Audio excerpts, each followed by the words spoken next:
My name is Valerie Wilson, and I am presenting this PowerPoint presentation on employee motivational theories.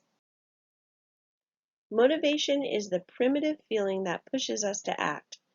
Hunger pains motivate us to eat, the desire to live comfortably motivates us to go to work, and the desire to improve our lives and ourselves motivates us to attend school.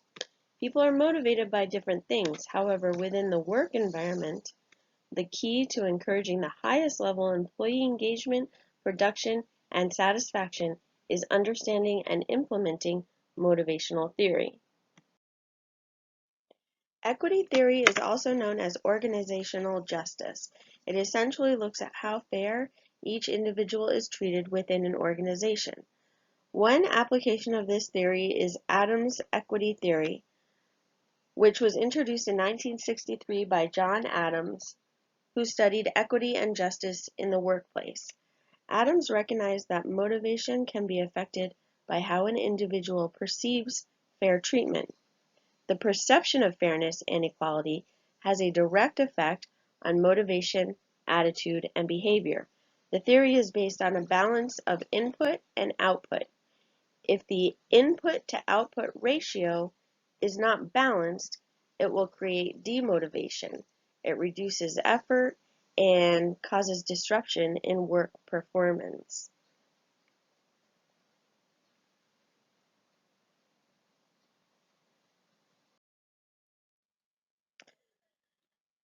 So Adams' equity theory can be described as a balance between this input and output or outcome. In essence, it's the amount of effort compared to the amount of compensation. People will determine their own individual ideas of what is equal based on what they perceive to be a fair ratio of input to output. Usually this is determined based on comparison to other people who are in the same situation, and this is called ratio of input to output. When an employee feels their effort is greater than their compensation, it results in feelings of inequity, which creates dissatisfaction and ultimately can affect work productivity, the work environment, and employee turnover.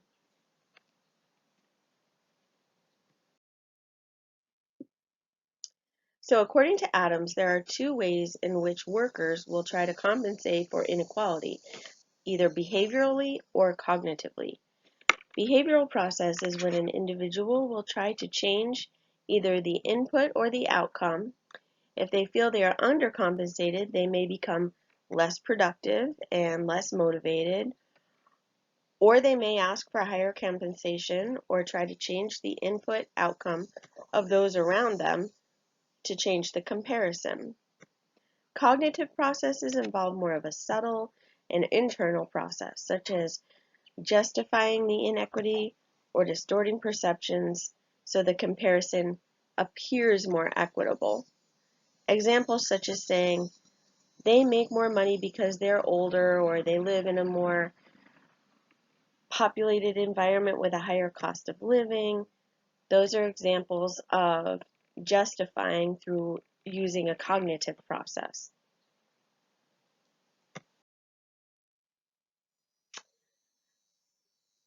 The self-efficacy theory is the next theory of motivation we're going to look at, and that was first introduced by Albert Bandura, who is the father of social cognitive theory and recognized as one of the most influential living psychologists today. Self-efficacy theory holds the belief that what an individual believes about their ability to accomplish a task is directly related to their actual performance of the task. Bandura believed it was a person's attitude, abilities, and cognitive skill that combined together to create self-efficacy. Bandura describes the four ways that self-efficacy can be improved: gaining confidence through improved performance, by watching others being successful at that task, receiving advice and feedback, and the attitude or psychological emotional positivity that you bring to a task. Research shows that self-efficacy is closely related to job perception, satisfaction, and job performance.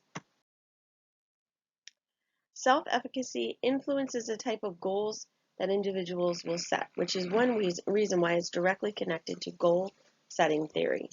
If an employee holds a low level of self-efficacy, they will be more likely to set lower goals for themselves, which of course the opposite would be true for those who have high levels of self-efficacy, who will tend to set higher goals for themselves.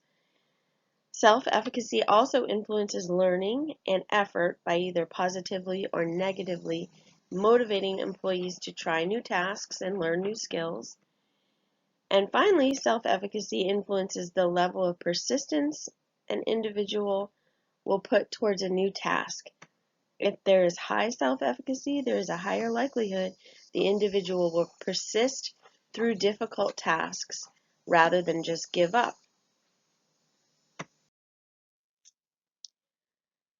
Self-efficacy assessments are a way to evaluate individual self-efficacy with a focus on specific areas of life such as career development, intellectuality, family, education, profession, social, religious, intimacy, moral, personal well-being, and health, to name just a few. Self-efficacy assessments can be created and customized to assess self-efficacy for any area of life or employment. According to Bandura, when generating a self-efficacy test, it is necessary to assess the belief that a behavior will lead to a specific outcome and the belief that the behavior can be successfully performed. A Likert scale is used for scoring, which includes 5 points ranging from 1 meaning strongly disagree to 5 meaning strongly agree. The ratings are then averaged to generate a final score. The slide shows an example of a self-efficacy test designed for career decision making to give the individual an idea of where they fall within that scale, and that also gives the employers an idea of areas that they can work on to improve self-efficacy for their employees if it's used in a work environment. Motivational crowding theory is a theory that I found interesting, especially given that most all motivational theories seem to include an intrinsic and extrinsic factor in regards to motivation. So motivational crowding theory holds to the idea that extrinsic motivations can actually crowd out intrinsic motivations and have an impact on job performance, satisfaction, and job engagement. So in the past, studies have concluded that extrinsic motivations, such as money, were more effective in motivating employees. However, more current studies show that intrinsic motivations are more of a dominant factor in how much employees value their jobs and how well they perform. Putra, Chow, and Liu researched this concept and found that both intrinsic and extrinsic factors were important to employees' engagement, but intrinsic factors showed a statistically higher level of significance on the influence of employee motivation. So given that fact, it's important to recognize that extrinsic factors can actually kind of squash the intrinsic motivation, but knowing that intrinsic motivation is actually more important to employee success, it's important to always evaluate that and make sure that's not happening. Thank you so much for your attention during this presentation on theories of motivation.